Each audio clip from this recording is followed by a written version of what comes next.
You're listening to 102.7 Chop FM, and this is ArtsTalk.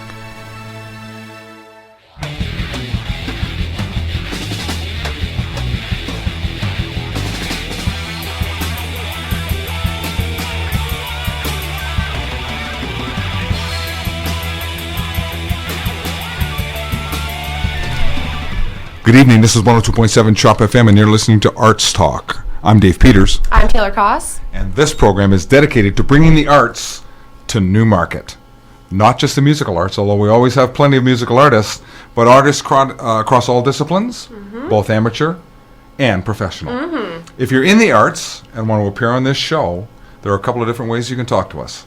You could send us an email to newmarketartscouncil@gmail.com, Or you can check us out on Facebook, look up ArtsTalk Radio and send us a message there. Or you can check out our YouTube channel where we have all of our past shows, and you're able to send us messages and comments on that as well. which is really worth doing. There's a lot of great shows on Yes. there. And don't forget to tune in at 6 o'clock every Wednesday to hear good music and learn what's going on in the arts in the Newmarket area. Our guest tonight is singer-songwriter Eddie Sayre. Sayers. That's what I Eddie said. Sayers. It's Eddie Sayre. You got it. The one and only. Forgive me, Eddie. No worries. Welcome to the show. Thanks for having me. I'm excited to Really be here. happy to have you. Really happy to have you. So, we were talking on before the show started that you're born and raised in the Sarnia area. Yeah, I grew up in Lambton County.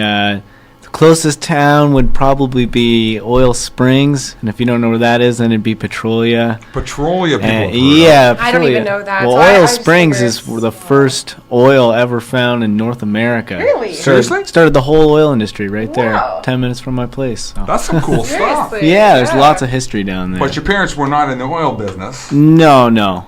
Parents are farmers. Aw, Yeah. cool. So you're one of these kids that did not want to take over the family farm? Yeah, I don't know. Not yet anyway. Definitely want to travel around and see the world, and writing music's kind of been letting me do that smaller scale since I started doing it. So I decided to take that as a career, and I've been doing that for kind of seems like forever now, and that's what I want to do. Was there music in the house, Eddie? Was there a guitar laying around? When did you first start to play? My brother, I think, got a guitar for Christmas, my older brother, and he didn't really use it. And I started messing around with it. It's kind of the first thing, but I also just always recording, like, music or, like, making my own TV shows and things like that when I was a kid. I always like making stuff. How'd you make your own TV shows when there wasn't, like, iPads and stuff to record I just had the on? old How'd you do it? VHS camera, Nice. and then you time the tape right, so Like a it's camcorder. yeah, it's like a perfect little segment you get to cut. Gorgeous.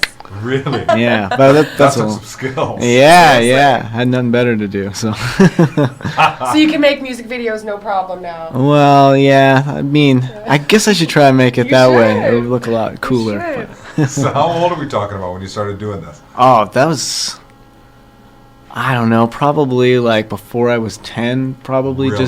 I think so. I don't know. I always remember my age through grades. So it was like probably like grade 3 is when I remember like Wow. really starting to write poetry and make music and things like that. Kind of just on a really small scale. Seriously, that's so young. That's awesome. It Good is. for but you. I'm always curious where that comes from. Like when you reflect back on that, where did that desire to write poetry come from? Like, Especially at such a young age. Like, what are you, like 9 or 10 years old? what do you know when you're 9 or 10? When I was in grade 3, I wrote some little poem about October, which is still my favorite month. Okay. And I remember I had a teacher who was like, "This is really good," and like really gave me, feedback about it. And I was like, "Huh, that's kind of cool, that you can just take words and do that." And even from a young age, I remember that. That's like one of the definitive things I was like, "Huh, wow, I should definitely keep doing that." good. So that's where it came from me, was someone being like, "Hey, you could do something with that." So you remember it pleased you what you had written. Yeah. And when you got the feedback that the teacher liked it too. Yeah, that it wasn't just like words, Just that normal it meant grade something to 3. somebody else. And And even at yeah. that age, I was like, huh, that's what I want to do, I think. So That's one thing I noticed about your music when I got to really listen to it when I listened to your recordings. When I saw you live, it was it's hard to hear lyrics. Yeah, I had my especially rock live. band with me, exactly, so- right? Which was rock and 3-piece. And but yeah, I got to listen to your recordings, which one of them was the Bandcamp recording, which was your 3-piece, I think. It was like a full band recording. Yeah, that would have been my 3-piece. Which was great. Yeah. And then I got to hear the stuff that was on your Spotify. Which channel, it's my first. Yeah, and that's like my first album, which Yeah. is kind of, it's all me, except I had like a producer do some of the bass playing, so it's a little bit more acoustic and softer. It was cool because it kind of was like, it started really soft, and then by the end it's not like you went heavy at all, but you started to add elements as you went down, well, at least when I went down the line of songs, the background vocals and a little bit of light drums and whatnot. But the one thing that stood out to me was that you're a poet, and like it's very Dylan-esque, and you've got this very quirky, and I don't know, it's just really cool. The words, I really appreciated the words in your songs. Thank you. Yeah, it was really cool. Yeah, I really pay a lot of attention to it, because You it's can like, tell. if the music's going to be good, then why would you fall back on the words, you know what I mean? I think if you're going to write a great song, everything's got to be good about it. Yeah, so. and that's what I thought about your songs, was that your guitar playing was like, it's not, simple's not the right word, maybe minimalist. Like, I feel like you can do a lot of, and you do a lot of fancier riffs and whatnot on the guitar, but what you're talking about, what you're singing about, and then these really tasteful but subtle leads or riffs on the guitar, it all just came together really, really well. Thank you. Yeah. Thank you. Is it always lyrics first, Eddie? No. It's like never the same way twice, honestly. Really? It always, the really good songs I find, it's like, I have the idea, I do it, it's done as fast as it can be done. And then Like you have to hurry through it before you forget? it's kind of like that, but at the same time, it's just happening. It's like you just kind of do it, and it's already done. And then there's songs that the words will come first, and then I'll have a guitar part. And lately, I find I've been having a lot harder time writing words, and it's more, I'll have like oodles of guitar parts laying around. I'm like, okay, what am I going to do? I got to finish something, you know? And so that's kind of where words are now. Because I'll write it and everything's got to be perfect, and I'll write it out, and then I'm like, okay, I know I could do better. So you kind of toss it out, and Don't toss the whole thing Yeah. out, though, because I'm sure you've got yeah, some it gets keepers, recycled right? and Yeah. like moved around. But yeah, I'm definitely, the older I get, the pickier I am with what I let get put out, kind of thing. What's better? When you say I know it could be better, better in what way? Rhyme better? I mean, how do you define better? Yeah, well, with words, it's like, there's so much you can do there. There's a rhythm you can have to the whole thing, and of course there's a melody that you tie it to. But when you tie the actual words and everything together, and it really does mean this huge thing, it gives the song this like other world almost. Like if like there's Led Zeppelin songs that are just like, oh yeah, but when he was writing, when there's actual lyrics there, like it helps take you out of that whole experience. So, and those are always the Zeppelin tunes I liked, was the ones where it's like, you know, there's definitely a lot more thought put into the words. So yeah, I think it can always be better just by meaning more, I guess. I know. I think I know what you mean, because I'm a huge lyrics fan, and I also am a songwriter. So when I write songs, and it's like I can scribble down words that flow well, and someone who's not paying attention to the lyrics would be like, oh yeah, no problem, that's great or whatever. But there's that certain like, it could be better. Like you're not, or for me, it's like, you're not saying exactly what you think could be like the best thing to be said in that moment or in that verse or whatnot. So, yeah. Do you know what I'm trying to say? Does that make sense?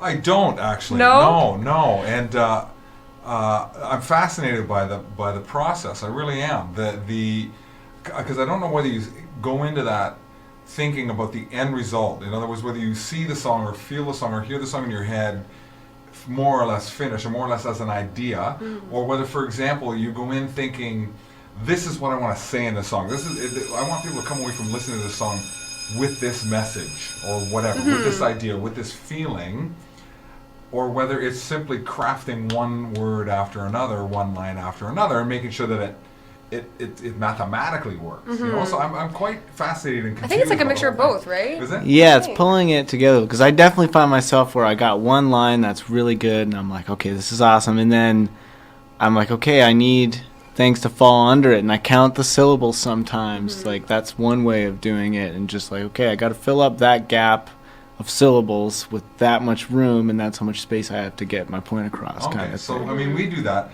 in my family. We write poems for birthdays. Oh, really? And, yeah, and it's a hell of a lot of work, frankly, because you wind up doing that. Okay, you get a cute line about something stupid that one of the family members has done, and then you got to build the thing almost like a shed. It's got to stand up because it's got to go chunk, chunk, chunk, chunk, chunk, You chunk. need the chunk, chunk, foundation. chunk. So you seriously do it that way. Sometimes you're building it like a shed. Yeah. If you got the time, why not, right? That's fantastic. Yeah, totally. I'm totally amazed by that. But the process is magical, I think, in the way that the song starts to demand things at a certain point, right? Mm-hmm. It starts to require things. That really blows my mind. That before there was nothing, and now there's this thing that starts to dictate terms on its own. Well, you've created this whole being. Right? You've created a not being. necessarily It's a kind being, of alive, but an right? entity. Songs Yeah, an can be entity that alive. has a reality. That you know what I mean? It says, okay, Yeah. we need a fill here, or we could use a horn piece here, or those sorts of things. Or the perfect lyric needs to be right here. right here. I don't know. Something. Are you not? Do you reflect on that? As Yeah, a poet? definitely. There's things, because it's like the first thing is I write the song, and then I have to bring it either to the studio first, which is my home studio now, Oh, nice. just on my own, or there's songs where I'm just like, I'm gonna take this to my band right away because I don't know where I want to take it just yet. And then even when I think I've got it down one way, I've kind of got a good couple guys in my band that'll be like, no, you definitely need bring it this way a little more. So, but there's always things where you bring it in and you're like, okay, this has got to be this way with this song, like this part. So I know what you mean, where it demands certain things, where no matter what group of people's playing it, it's like there's certain things that everybody's got to do to make it work in the end. Right. Do you fight that, Eddie, as a songwriter, when you bring it to the band and they're suggesting ideas? Well, you got a fixed idea in your mind about how it should be? It's only ever happened a couple times where I've been like, I don't know what he was thinking there, but for the most part, when people in my band make a decision and I'm like, okay, they're usually pretty right about it. But it really depends on the group of people. I've had a bit of a revolving door of people playing in my band the past year or so. So Is that because you're difficult to get along with? Oh no. I was gonna say hardly. It seems very, very easy. No, You my could be a diva. You never know. Yeah, You it's never true. know. It's true. my good friend and bassist Ben Kobe for a lot of I think 3 years, which is like the longest musical friendship I've had in a long time. He moved to Whistler about a year ago. Nice. So running a 3-piece, losing the bass player is like this huge. It's massive. Yeah, and especially because he would write things that he would listen to what I was playing and he would write something to complement it instead of just, hopping on the chord and doing what you're kind of supposed to do. Mm-hmm. And it's not that the people that have replaced him don't do that. I have 2 guys that replace him, that have replaced him since he left, and they're really different styles, but they're like at the same time they're really different from him as well. The 2 guys I have now they go to the Humber Jazz program, so they're really fantastic musicians. Wow. And Ben, he could definitely have done that. He just didn't go through it that way, kind of. So he's got this other way of looking at things. I'm happy to say my next show on October 9th in Toronto, Ben's going to be back home. So The return of Ben. the return of Ben Covey. It's funny. Whoever plays in my band hears so much about this guy. He was like my best Wait till you friend. meet Ben. Oh, yeah. Yeah. And totally where's that like show on October 9th? Trinity Common in Kensington Market in Toronto. Oh, very fun. Starts about 8 o'clock to 10 o'clock, yeah. Terrific. Fantastic. Yeah. You're listening to ArtsTalk on 102.7 Chop FM. I'm Taylor Cross. I'm Dave Peters. And we're in conversation with songwriter Eddie Sayers. You're playing with some people who've had some technical training. What about you? Did you take some coaching? I'm pretty illiterate in a lot of ways. Like musically, I kind of had a little bit of training. I took drum lessons for a long time. That was my first Interesting. instrument that I really kind of worked on and Where you went to your folks and said, I want to take drum lessons? yeah, I remember being scared. We were on vacation, and I think we used to go to the States all the time because we lived close, and I think we were just outside of New York City, and we just had left, and I was like, oh, I love New York. I want to play music. That's what I want to do. And I remember being so scared to ask, like, I think I want to get a drum set. Like, I was kind of scared. You know, it's this big, loud. It's like the Noisy. worst yeah. instrument Awful. your kid can say. Like, hey. Parenting's the worst thing. Yeah. So, but they were totally supportive, and then after a while of playing drums, I was like, I want to write songs and make music. And playing guitar, I always had a hard time learning songs. It was just easier to write my own, and that's kind of what I wanted to do anyway. So I didn't really take guitar lessons until I was like maybe 17 or 18. I took about 3 months of just flamenco guitar lessons just to kind of fill in the gaps of what I learned and give me this other element from a whole other world of music.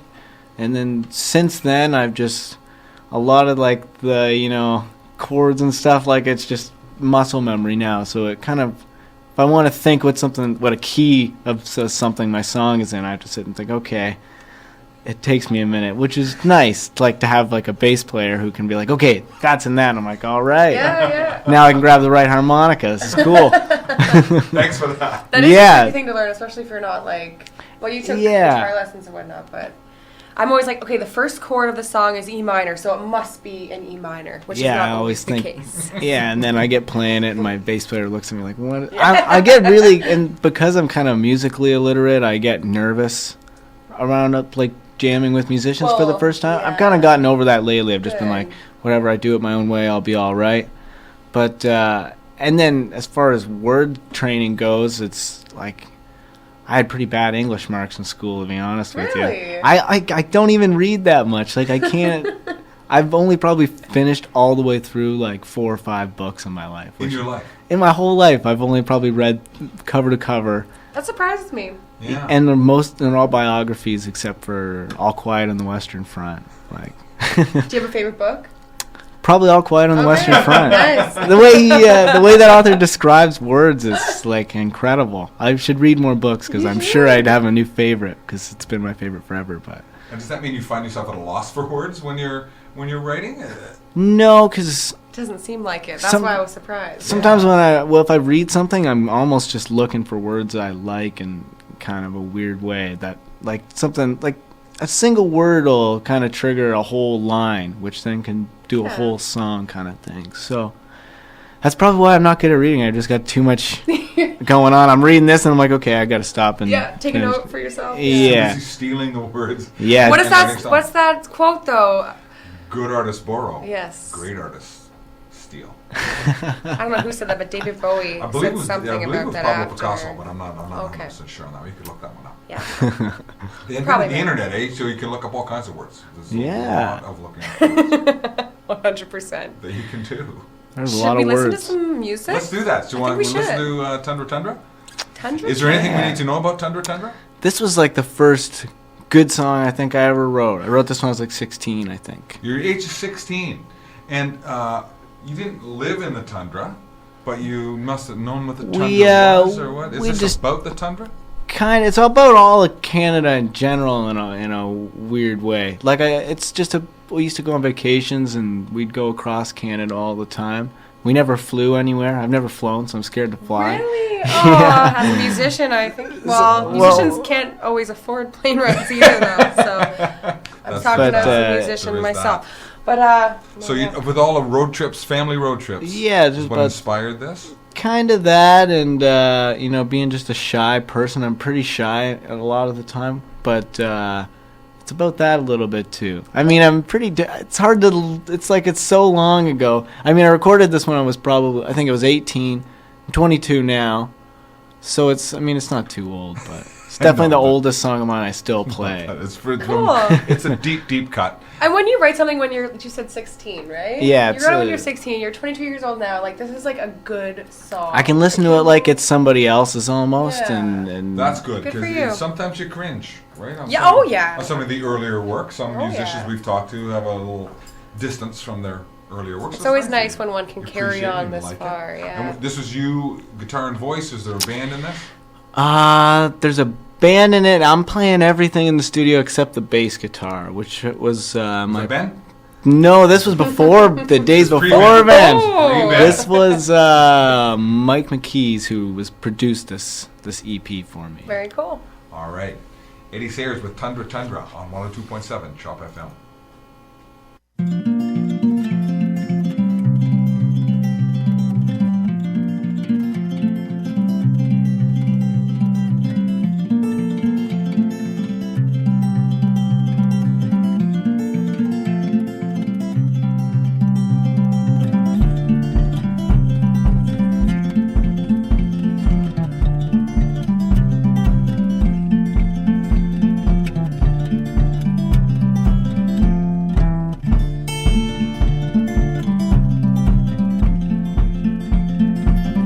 Tundra, tundra, I feel your cruel landscape. It holds hands with me till I fall asleep.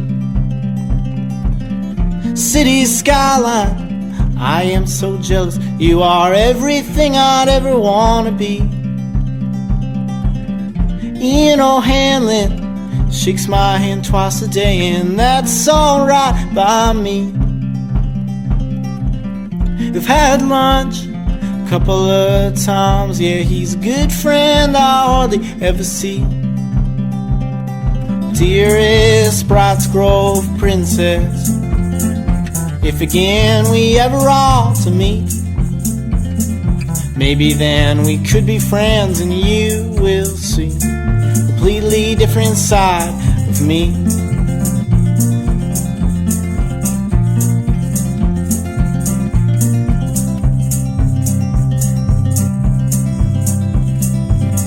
Mountain, mountain, your frozen peaks, they scratch the sky and all that's underneath.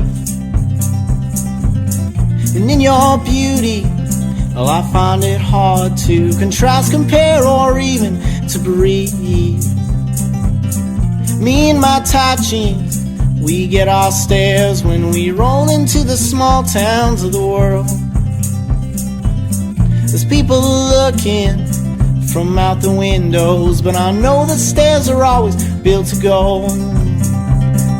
Dearest Brights Grove princess, if again we ever are to meet, maybe then we could be friends and you will see a completely different side of me.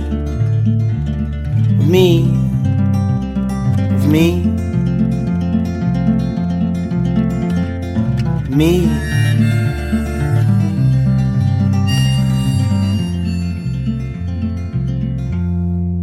One, two, three, four.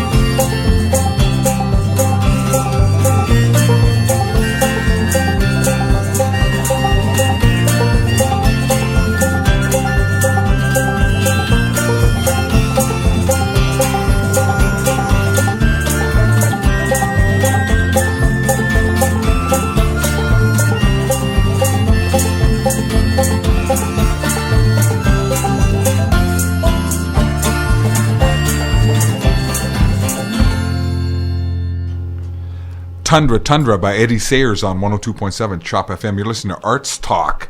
I'm Dave Peters. I'm Taylor Koss. And we are in conversation with Eddie Sayers. So a little banjo pick in there, Eddie. That was you. Yep. Oh, Yes, nice. sir. Cool. You play the banjo too? Yeah, I kind of took it up over a summer and really focused on it, and it's where I got a lot of my finger picking patterns and things like that. I was just playing a lot of banjo. Cool. And when you're listening to music for fun, you listen to the kind of country vibe, the sort of banjo picking thing? Lately I've been listening. I've always kind of liked older country music, but lately it's what all I've really been listening to is a lot of older country music from like 67 to like 75. A lot of Really? that stuff. Yeah, there's a lot of progressive like guitar playing and like, especially what they were doing in Texas at that time. With there's this guy named Townes Van Zandt and this other guy named Guy Clark who were coincidentally best friends too. But their music is just all I've really been listening to the past 2-3 months now. So. No kidding. When I hear music with banjos in it, I want to gouge my eye out with a spoon. Really? Oh man. hate banjo music and all that You know, Mumford he and hates Sons the stuff. Ramones too, so Well, don't his hate opinion the doesn't Ramones. matter. I just think I don't get what the big deal is about. the Ramones. Oh, yeah. What about you? Like the Ramones, Eddie? I mean, I've never honestly put on an album, and There I you know go. there's hits, but I'm not really. I wanna be sedated. Sheena is A punk rocker, Sheena Sheena is. Yeah. A punk rocker. Sorry, yeah, no. See, I can't stop singing it because it's so great. I know. Sorry. And the one great thing about the Ramones is there's no banjo in the Ramones. So that is what's. I love. But we liked the banjo and Tundra, I did we know. not? That was nice picking there. Well, that It was. real nice. soft, Real so nice. not Yeah, too that was twangy. a subtle thing. It wasn't Mumford and Son bash it over their heads. Bum, bum, bum, Hate that stuff. So let's talk about not the stuff I hate, but let's talk about singing a little bit. When did you sing right from the get-go when you first started writing songs back as a wee lad? When I was really young, like I was too scared to sing, so I would rap. Yes, because singing is instead. emotionally Like when I was talking risky. about making music as a kid, I was making rap. for No. the most That's part. amazing. Can we No. hear anything? Can you rap? Yeah, for can you us? do a little rap? I know. No way. Okay. I mean, He said he Give was us a shy. little- later on in the evening, I maybe lay down Yeah. a freestyle Give or us a little something. Pickering but College rap. Come on, you could do it. Do it. I probably can't. I That's, can't. I feel, yeah. My rap days are over. Because he does this way better. You were very close to I don't know, Detroit, where you grew up. Yeah, Eminem, yeah. the whole scene. There was a solid like. I was into like I wasn't even listening to rap. I just was too scared to sing as a kid, kind of. And So then it's like spoken word poetry sort of thing. yeah, but it was definitely I was not listening to spoken word and No. stuff. I don't really listen to too much of that kind of stuff. But then I started singing. I was playing drums with it was like a metal band almost. all these older guys, and I was probably like 12, 13, 14, and they needed someone to sing in the band, and everyone's like, who can sing? And everyone kind of looked at me, and I was like, I've never not tried to not sing, so let's see what happens. And they mic'd me up, and I just loved it. It was just really, it was awesome. Changed my life completely. I'm sure Perfect, it did. yeah. So Yeah. it sounded okay the first time you opened your mouth and sang something. Sounded okay to me. I don't know. I think That band didn't. I mean, I kind of left because it was just having fun in a barn. But In a barn. that's when I really started to, I think, get comfortable with my voice and be like, okay, I have an actual voice that's mine. Was probably like 3 years ago with the help of that Ben Kobe fella I keep bringing Wow, up. Like just the that's kind of music awesome. we would listen to, and we started playing rock music where it was like, you really got to sing to stand out almost. So that's kind of when I took on a lot of confidence just in the past few years here. perfection. Like I'd say when I That's recorded awesome. Pax Romana, that first EP, I definitely wasn't confident as a singer at all. So I feel like a whole new man from then. Taking any training? I was in the Jazz Attack, which was like a jazz chorus in high school. I got a little vocal training in that, which kind of helped. There's just so many great singers in that peers that I kind of watched, and that's where I learned where to sing from and how to. But no real paid for training or anything like that. Yeah. Was the Tundra, was that from your first EP that you just referenced? Or? Yep. Yeah? Cool. Yeah. And then the stuff that you can find on your Bandcamp, which is eddiesayers.com. Sorry, eddiesayers.bandcamp.com. It's either it might be Edward Sayers. You're right, it is. Yeah, 'cause it I'm might used be. to your Facebook name. But if you go to the best way to find my music is go to edwardsayers.com. I've got Pax Romana, the first EP I released. Then Here Comes the Rain, which has got like another song that I recorded at home on it. And then I think there's like 10 songs now and recorded in that 3-piece rock style that are all on my website at Cool. edwardsayers.com. So you can stream them all from there. Yeah, they're It's probably the great. easiest way to do it. Your voice is rocking in what I heard on Bandcamp was about, I think it was like 5 songs or something. Resurrect, yeah. So like that one.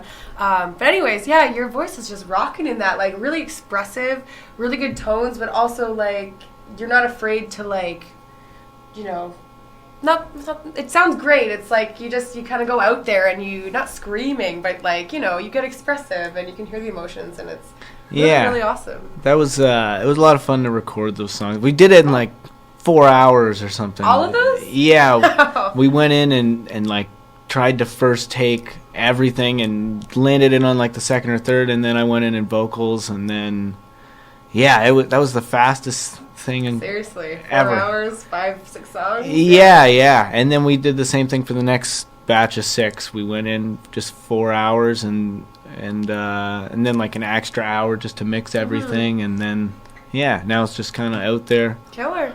waiting to be heard. I hope it's doing well. I really enjoyed it. I thought it was really cool. Well, I know that all the tens and tens of listeners to ArtsTalk will be tuning in. The thousands. The many, many thousands.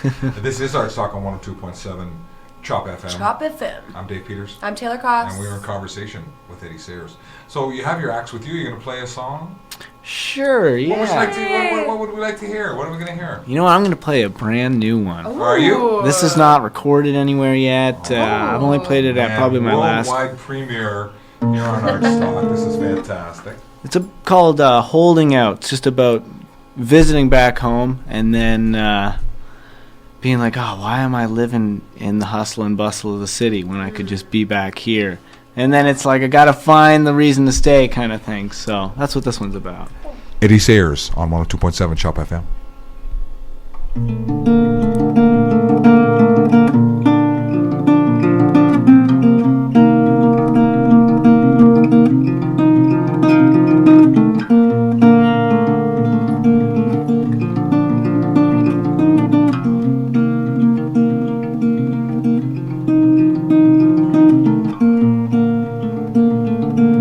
Holding on to this dying day. Take what's left before it goes away. Look at all the nothingness out here. Surrounded by the city, I still fear I'm not holding out. This is really all I've got. Flipping and folding down. I guess it's worth a little shot. I've got pockets full of demons, but darling, a little handful will do you good. Come and bite my apple, baby, you know you should.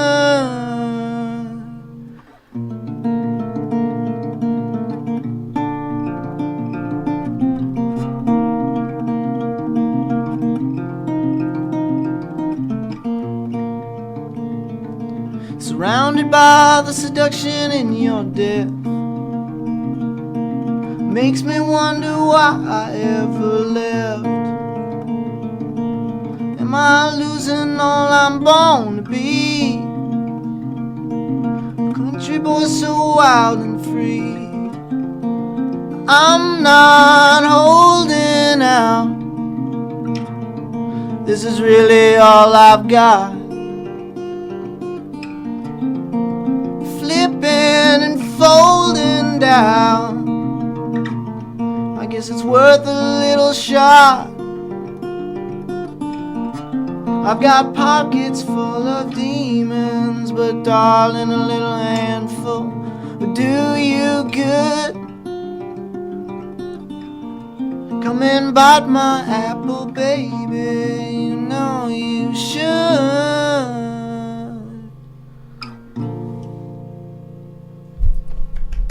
Eddie Sayers on Beautiful. 102.7 Chop FM. That was lovely, Eddie. Very nice. Thank you. Such nice lyrics. Yeah, There's always, I feel like your songs have like at least one line where I like listen, I'm like, oh, that's just great. That come and bite my apple, baby. That's like, oh, I got goosebumps. It's so sweet. Thank You you. know what? I took a picture of you. Oh, no Okay, I'm problem. going to post this so that everyone can see that Eddie Sayers is live in action on ArtsTalk. And looking good. Looking good. Yeah, that song is beautiful. Really nice. Thanks Thank for you. sharing it too. It's a new Thank one, you. right? Yeah, I was kind of nervous. I'm like, if I play it on the radio, I can play it anywhere. So Yeah, it's gorgeous. Loved it. Really nice. Yeah, Yeah. I'm glad. I'm flattered that you would have thought to play it here, man. That's very, very nice. The finger picking style you use, did you just pick that up from watching others? I don't even know how that kind of got started. It just kind of being a drummer at heart, it made the most sense to. The rhythmic element? My drum teacher was always really into getting me to play economically, like think like an economically when you're playing the drums. So, you know, don't do anything. If there's a way you can do something without exhausting yourself, you should do it that way. Right, yeah. And so I think I was like, why am I strumming when I've got like 4 little hands here that I could, you know, and I think that's kind of how it started. And then taking flamenco lessons was just like taking it to the next level, kind of. What is flamenco lessons? What is that? What kind of playing is that? Well, that's where you take a flamingo and you bang it against the play guitar. it like Flamingo. Right. Playing. Yes. Flamenco. Yes. Explain flamenco to us. I'm probably it was so long ago. I only remember all the muscle memory. Play a little. Just give us a little flamenco riff. I mean, I learned a little like bossa nova. I think it was like. So this is a riff from one of my songs. So. Digging that. So this is a song of mine called City Girls, and that's like I use that riff in there. Cool. And that's very flamenco-y. And then and Bird in a Cage, the ending of Bird in a Cage, one of my songs, I use it a lot. It's like a so it's just lots of lots of of word is, but I forget the word too. I'm it's a Spanish terrible style, at it. right? Was this it's Spanish style. Yeah. Cool. Well, I hope you play Bird in a Cage later because that's for sure. Stuck in my I'll head all definitely day. It's play that real one. nice. Yeah, we'll be up dancing if you're playing Bird in the Cage. I'm a birdie. So good. Yeah. We'll be birds in cages dancing. Mm-hmm. So that was where you first got taught that technique? Yeah, or the just flamenco style. Just how to do it, just how to kind of excel at it and do it a little differently than just the normal kind of like standard country picking or Travis picking and things like that. How to just add a little bit extra flair to it. So flair, that's a great word for it. That's kind of the word I was. Yeah, no, but your guitar playing does have that flair to it. It's very flary. Awesome. Very, very flary. Oh yeah. Maybe we should listen to another recording of Mr. Eddie Sayers. Should we? Do we have? How many do we have? We got. We've got more. 3. Yeah. So this would be a good time to listen to "Here Comes the Rain." Here Comes the Rain, but not Newmarket because it's beautiful blue skies as far as the eye can see. Is this a song about anticipating rain? Indeed. Yeah. It's written about my father, who I said before was a farmer. So. You know, there'd be a lot of times where he just would get done doing some work and then the rain would come and mess it all up and he'd be looking out the window saying stuff I can't say on the radio. So that's what it's about. It's just my dad. Here comes the rain. That's excellent. All right. Well, we're going to listen to Eddie Sayers with "Here Comes the Rain" on 102.7 Chop FM.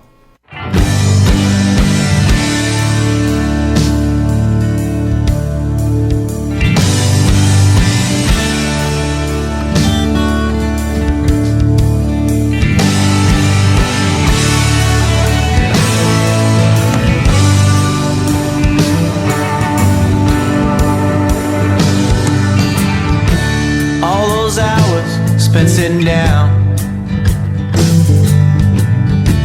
on a modern horse, working ground, tossing, turning in your bed. You looked out the window and said, "Here comes the rain. Here comes the rain.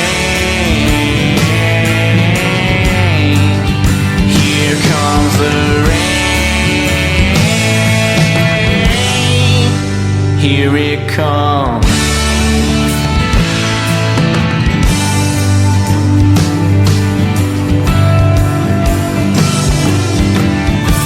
Meanwhile, I'm pacing in my room, just trying to put words into bloom. I'm not that different from you. We're working hard on this harvest moon. Here comes the rain. Here comes the rain. Here comes the rain. Here it comes.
Here comes the rain.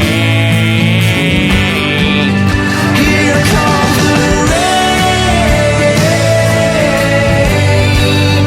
Here comes the rain. Here comes the rain. Here it comes.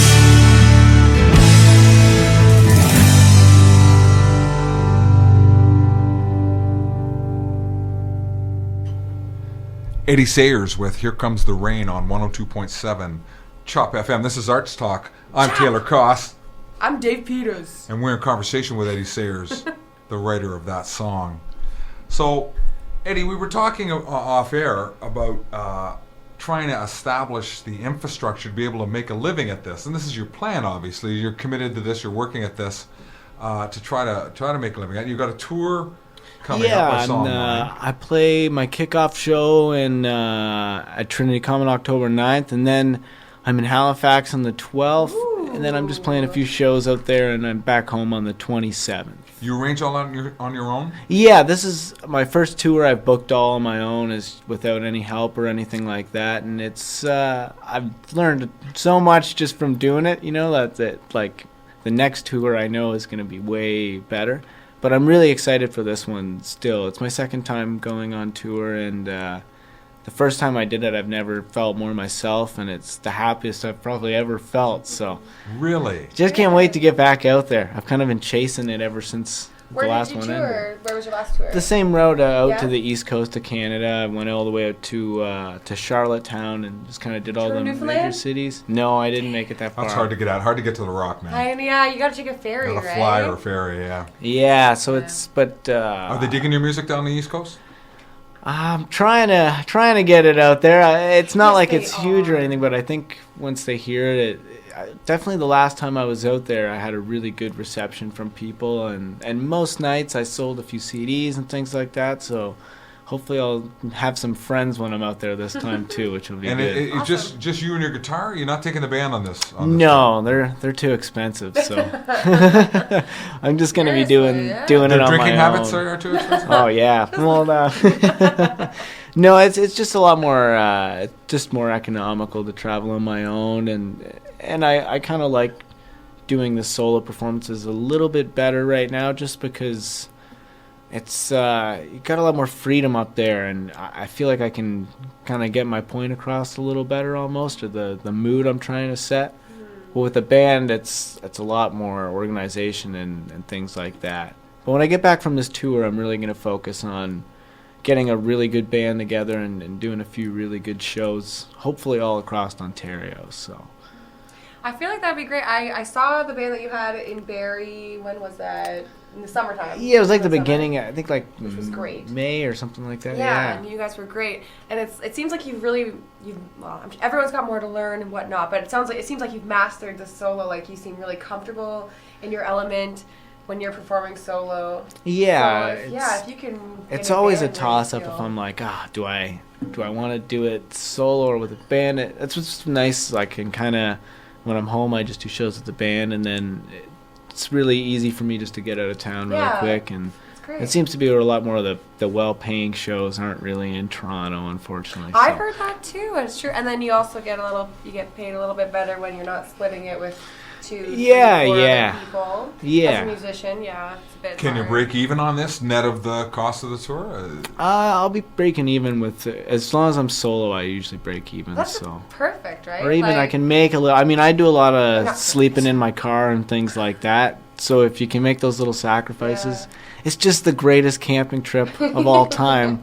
But you're in it to win it, so you got to actually sleep in your car. So I'm fascinated in what you happens. said there, that you never felt more like yourself when you did that the first time, when you went on a tour your first time. yeah, I'm a pretty shy person when I'm not in front of a microphone for some reason. Like I have a really hard time talking to people. So, but when I was on tour, it was just I don't know. I didn't have that worry or anxiety. I was like, okay, this is what I've wanted to do my whole life. I'm doing it, so I should just feel good about everything. You know what I mean? Soak So it in, enjoy it, love it. Exactly, right? And yeah. you have such Don't a let the good anxieties attitude. and worries. Yeah, don't worry about the little things and the inconveniences and the Yeah, the and it stuff that you was run just into. everything was just perfect, you know. And ever since I got home, it was just like, okay, how do we get back out there? Because That is so cool. Well, we're glad that you're going back. And good me luck too. with that. Yeah, It'll thank be- you, thank you. Now, we were also talking off air about the idea of getting signed to a label, and this is a challenging thing. And Taylor and I talk about this. We talk about with the musicians that come in and talk to us, how best to go about getting the music to a point where you can make a steady living at it, whether that means professional management and a record label and all of those things, or whether it's better to go the self-publishing route and that type of idea. Have you settled on a strategy for that?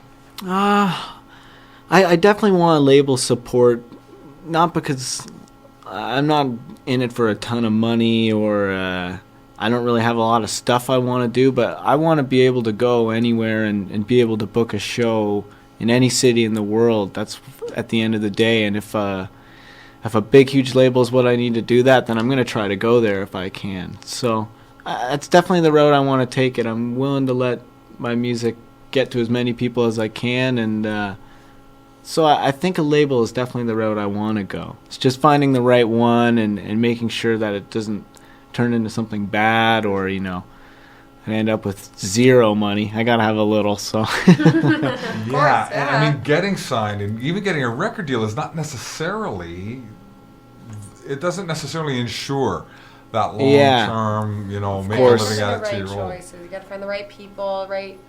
I feel like you're gonna have the right gut reaction for that sort of thing. You can tell when someone's really interested and passionate about your music versus maybe just sees you as a. And there's just so many people out there that there's so many middlemen just making money off of not doing anything, just being leeches in any business. Yes. But in the music business, it's just they're out there and I don't know, they know who they are, right? So you just gotta go with your gut is probably the best advice I ever. And be mindful of that too, right? Of those people being out there, but you don't want to treat everyone like they're that. You just need to be aware of all of the what. My advice would be see if it's a professional person, see how much they're willing to do for free. Seriously? Not in a sense of ripping them off, but if they'll sit down and actually talk to you and be like, okay, what do you want out of this recording? What do you want out of this booking? And they're willing to put personal time in with you. Yeah, time is money. Exactly. But if it's just if you never see this person, I don't know. Anytime I've had an experience where I don't see the person all the time, it's bad. And I get paranoid sitting there staring at my phone waiting for emails all day. So there's a tendency too to say, all right, this is they'll describe your style and want to bolt you into some kind of particular thing or genre. That's not necessarily bad, but it can be bad for what you're trying to do as an artist. Yeah, artistic control and whatnot, right? It's always kind of a hard thing to let go of. But it's also this thing that says you do need to have something that separates you or differentiates you from the others who are doing similar things to you, or that makes you stand out in some way. Yeah, that's I find either with music, it's a big copy and paste stamp, and then that goes on and eventually gets old, or there's someone who's doing something different, and then that's what the stamp's going to be in 10 months, but, Exactly. For that moment, it was an honest, different approach on everything we've heard before. So that's kind of what I think is to look for in good music, I think, anyway. I think that's a good segue into hearing another one of Eddie's songs. Yes, right? absolutely. That's what it is. Beautiful. Because we are sort of running out of time a little bit. We so started a bit we want to late. hear you play one more. I want to hear. And we'll take us out with the. Yeah, I just got a tune really quick. It's so good. We got a couple more. One more live, one more track of the night. It's going to be good. Thank you for coming and hanging out with us for this No problem. hour. It's been a pleasure. Is the ribbon around the headstock? Oh, that's just where I tie my strap to when I play live.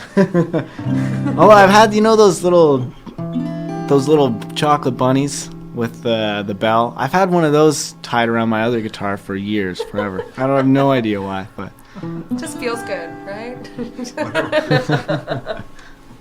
Alrighty, so I'm gonna play "Bird in a Cage" now. All right, we were hoping you would do that. Eddie Sayers on 102.7. Chop FM.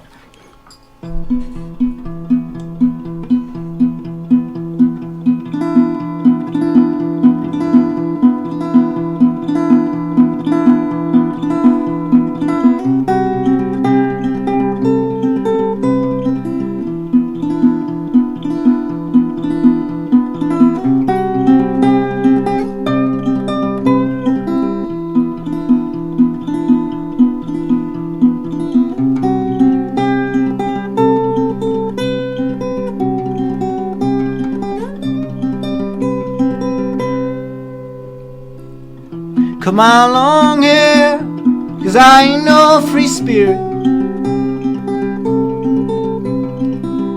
Got a sad song to write so a pretty girl can hear.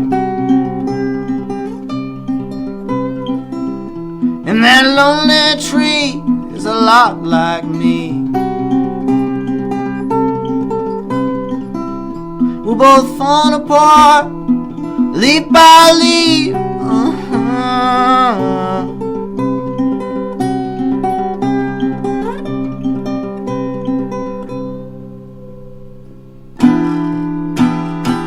If I'm a burden, you're a bird in a cage.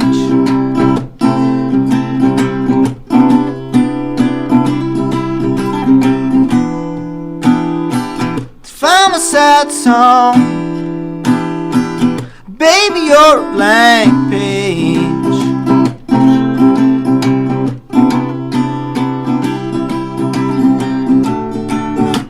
Running in circles, I'm all so messed up. Never thought that I could find someone else to relate. Always so quick to judge, man, I swear it's never like this. I'm always so quick to hate.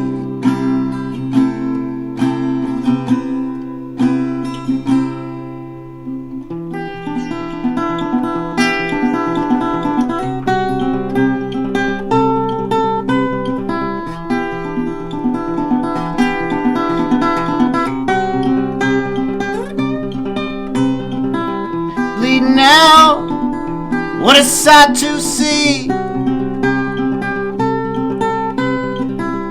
Disconfiguration of me, running circles with no place to go. Where I stop, no one knows.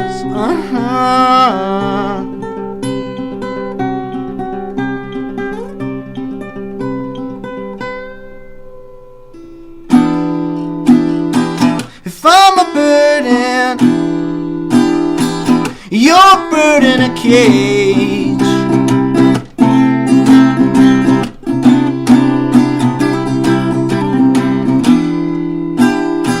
If I'm a sad song, baby, you're a blank page.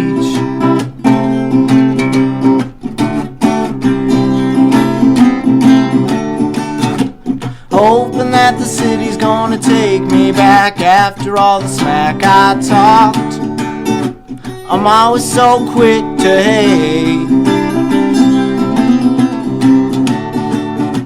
Running in circles, I'm always so messed up. Never thought that I could find someone else to relate.